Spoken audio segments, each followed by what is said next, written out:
Salut tout le monde, j'espère que ça va bien. Eric Tadros pour Digital World Citizen. Aujourd'hui, on couvre le sujet est-ce que Bitcoin, c'est le nouvel ordre mondial? Tout de suite après ça.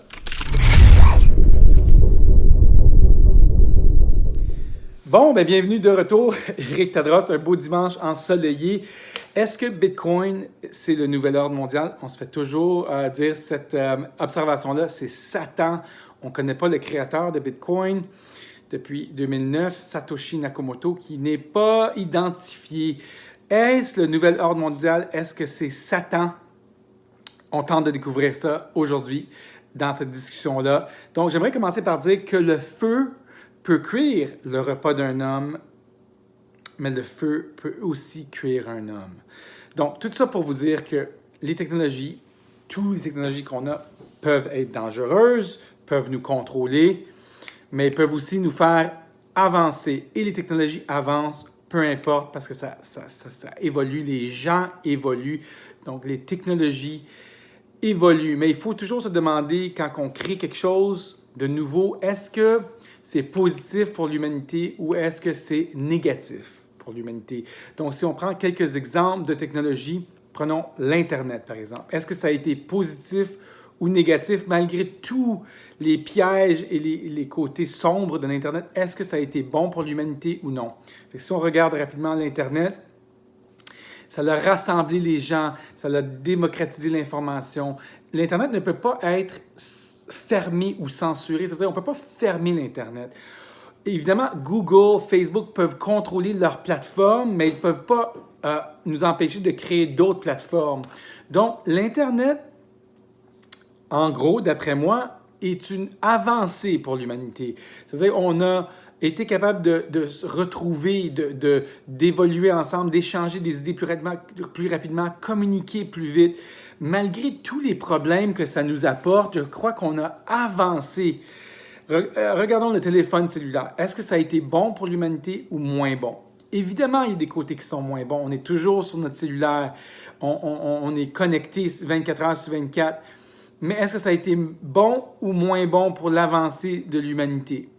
Je crois encore que les téléphones apportent beaucoup de choses à l'humanité. La rapidité d'information, la rapidité de connaissances. On n'est même plus obligé d'aller prendre un cours. On peut l'avoir sur notre téléphone tout de suite. On peut communiquer les cartes routières. Dans un téléphone, il y a une flashlight. Il y a un téléphone, il y a l'Internet, il y a ta banque. Il y a tout ça. Et on est même un média grâce à nos téléphones. Donc, je pense que c'est positif, l'avancée de la technologie. Mais il faut toujours se demander, est-ce que c'est bon pour l'humanité? Et j'arrive à Bitcoin, qui est la même chose. Est-ce que c'est le nouvel ordre mondial? Je crois que c'est le nouvel ordre des choses, des finances, des gouvernements. Est-ce que c'est le nouvel ordre mondial qui l'a créé? Peut-être, mais est-ce que c'est bon, la fondation de Bitcoin et les systèmes de blockchain décentralisés sont-ils bons? Et je crois que oui, parce qu'on ne pourra jamais fermer Bitcoin, qui est un réseau décentralisé d'échange de valeurs. On ne peut pas le changer. Est-ce qu'on peut le manipuler? Peut-être. Si on est assez propriétaire, 51% de Bitcoin, peut-être qu'on peut changer un petit peu le réseau. Mais en gros, on ne peut pas, comme on peut contrôler, comme Google peut un peu contrôler des choses, notre contenu peut nous censurer, mais on peut aller sur d'autres choses. C'est la même chose pour les crypto-monnaies. S'il y a une monnaie qui est trop visible, ça veut dire qu'on voit toutes nos transactions sur Internet, mais on va changer une autre monnaie qui nous donne des avantages nets, où c'est pas visible, où les gens ne voient pas nos transactions, où c'est plus privé, où une monnaie qui est plus vite, où une monnaie il y a 8000 crypto-monnaies différentes. Donc, et avec Bitcoin, l'Internet nous a permis tous d'avoir une voix et d'avoir un site web et d'avoir des visibles 24 heures sur 24. Mais Bitcoin, c'est que la crypto-monnaie nous permet d'être une banque. Tout le monde va être une banque. Tout le monde va pouvoir échanger maintenant ou créer de la valeur et l'échanger. Ça veut dire si je crée la crypto-monnaie Tadros, TAD et je crée quelque chose d'intéressant et je vous la donne ou je vous l'échange ou je vous la vends ou je vous la donne quand vous écoutez mes vidéos. Et si d'autres gens veulent cette valeur-là de monnaie, bien, la valeur va augmenter. Et dans ce domaine-là, mais c'est toujours comparatif à Bitcoin parce que Bitcoin, c'est le premier. Et on crée une valeur maintenant. Je crois que dans le futur, tout va être monétisé. Ton regard, ta respiration, tu vas pouvoir faire de l'argent avec tout. Donc, vous roulez en auto, vous faites de l'argent, on a des systèmes maintenant de fidélisation, Canadian Tire, Air Miles, Metropoint, tous les systèmes de pointage, mais c'est ça x10 le futur. Ça veut dire que tout le monde qui va vouloir générer un revenu, tu écoutes des vidéos de telle affaire, de tel sujet, tu écris un commentaire, tu écris un like, tu postes une photo, tu crées des photos, tu crées des vidéos, tout est monétisable, monétisé.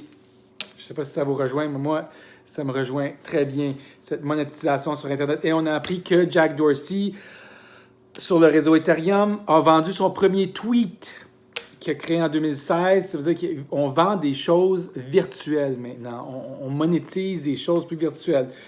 Est-ce que c'est bon pour l'humanité? Peut-être que oui, peut-être que non. Peut-être qu'il y a des côtés moins bons à ça. Est-ce que, la question que j'ai écrite sur ma feuille, c'est est-ce que nous perdons un peu, mais nous gagnons beaucoup avec cette technologie-là? Je crois qu'avec Bitcoin, c'est ça. Avec les technologies blockchain, j'ai souvent le commentaire, c'est le nouvel ordre mondial. Je pense pas. Je pense qu'il y a des monnaies qui ont été créées par le nouvel ordre mondial dans les crypto-monnaies qu'on connaît, les 8000.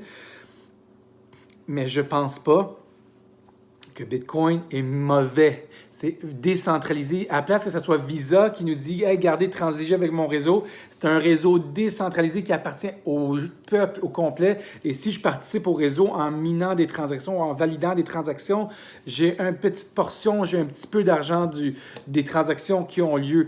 Donc, c'est des nodes partout. Toute la Terre participe au réseau sans que ce soit une entité centrale qui en bénéficie puis qui en profite. Et je pense que dans le futur, et je vais faire une vidéo là-dessus, il va y avoir plus des DAO, des Decentralized Autonomous Organization. Et tout, si moi j'ai la brillante idée de dire « Ah, le réseau du logement, je crois qu'il ne fonctionne pas bien, je crée une banque de données avec tous les logements, on les met à louer là-dessus, mais ils s'autogèrent tout seuls et ils se payent avec les frais qu'on charge, mais le système opère tout seul sans une entité centrale comme Airbnb. Fait que je crois qu'il va y avoir l'émergence des systèmes autonomes décentralisés pour le bien de tous. Ça veut dire qu'on peut faire ça avec Uber, on peut faire ça avec Google, on peut faire ça avec tous les systèmes qui prennent un profit. Fait que je crois que le coût de tout va baisser. Est-ce que vous me suivez? J'espère que oui. Donc, je crois que les systèmes autonomes décentralisés comme Bitcoin vont avoir une émergence et vont être bénéfiques pour l'humain. Il faut juste être là en tant que chien de garde et faire attention que ça ne nous enlève pas plus de droits, de liberté, d'autonomie. Il faut que ça nous apporte quelque chose. Donc, là-dessus, je vous laisse. J'espère que vous avez apprécié la capsule. Bonne journée.